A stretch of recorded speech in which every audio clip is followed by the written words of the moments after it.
endoplasmic reticulum, or probably better said, rough endoplasmic reticulum. We're going to look at that. Now, isn't that a beautiful name? Rough endoplasmic reticulum. Sounds like a college campus. Doesn't sound like that. Well, actually, it's not a college campus, but it is part of a cell, an animal cell. Right here, got that endoplasmic reticulum. How you like that thing? It sticks right here. Now, what do we do with a rough endoplasmic reticulum? It would have a nasty little connection there, wouldn't it? Looks like a rough little piece. Well, it is. That's why it's called rough, because it's got ribosomes attached and it's very close. It's attached to the nucleus. And it's very interesting because the function is more about proteins. Now, it's like a transportation system. It's kind of like a highway in there that goes, takes stuff, takes proteins, and delivers them. Let me read this to you. You know I like to read these, right? Here it goes. The endoplasmic reticulum, we're going to call it the rough endoplasmic reticulum, in biology is a continuous membrane system that forms a series of flattened sacs within the cytoplasm of eukaryotic cells. Remember, those eukaryotic cells are the ones with the nucleus inside. Anyway, here we go. And serves multiple functions, being important particularly in the synthesis, folding, modification, and transport of proteins. I repeat, being important, I always seem to, okay, being important particularly in the synthesis, folding, and modification and transport of proteins. All eukaryotic cells contain an endoplasmic reticulum or rough endoplasmic reticulum. And animal cells, ER constitutes more than half of the membranous content of the cell. However, we're focusing right now on the plant or animal cell. So what you got here is this. This thing, its function is synthesis. Now, rough ER, we're mainly focusing on rough ER right now. Rough ER is named for its rough appearance. Makes sense, right? Rough appearance.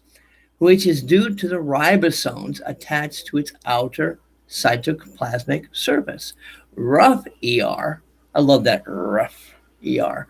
Rough ER lies immediately adjacent to the cell nucleus, and its membrane is continuous with the outer membrane of the nuclear envelope. So it's almost like attached to that nucleus. It's very close to it. It's attached to the nuclear envelope. So anyway, the ribosomes on rough ER specialize in synthesis of proteins that possess a signal sequence that directs them specifically to the ER for processing.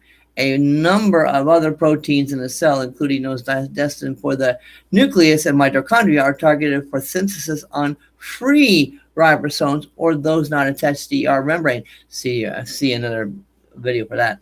Proteins synthesized by the rough ER have specific final destinations. Okay, some proteins, for example, remain within the ER, whereas others are sent to the Golgi apparatus. You remember the Golgi apparatus? We talked about that one last time. The Golgi apparatus. And let's see. It says sequence including destinations for ribosomes. And I am filed to say some proteins which lies next to the ER. Proteins secreted from the Golgi apparatus are directed to lysosomes or to the cell membrane. Still others are just destined for secretion to the exterior. So as you can see, this is kind of like I want to call it an off-ramp. It's a highway. Like, it delivers. It helps to make sure the proteins get where it's supposed to be. Proteins targeted for transport to the Golgi apparatus are transferred from ribosomes on rough ER into the rough ER lumen, which serves as the site of protein folding, modification, and assembly. Okay, folding, modification, and assembly. Okay, look out proteins. Here we go, right? All right. And so the proximity of the rough ER to the cell nucleus gives the ER unique control over protein processing. The rough ER is able to rapidly send signals to the nucleus when problems in protein synthesis and folding occur. and thereby influences the overall rate of protein translation. When misfolded or unfolded proteins accumulate in the ER lumen, a signaling mechanism known as the UPR activation triggers reductions in protein synthesis and enhancements in the ER protein folding capacity. You got all that? So there's even signals going back and forth to make sure everything's being processed properly. I like that, huh? It's almost like a traffic light, you know? That guy's crossing the street when he's not supposed to. Anyway, getting carried away here. So we're back in the cell, okay?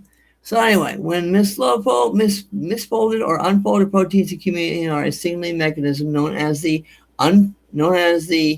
unfolded protein response, UPR, is activated. The response is adaptive such that UPR activation triggers reductions in protein synthesis and enhancements in ER protein folding capacity and AR associated protein degradation.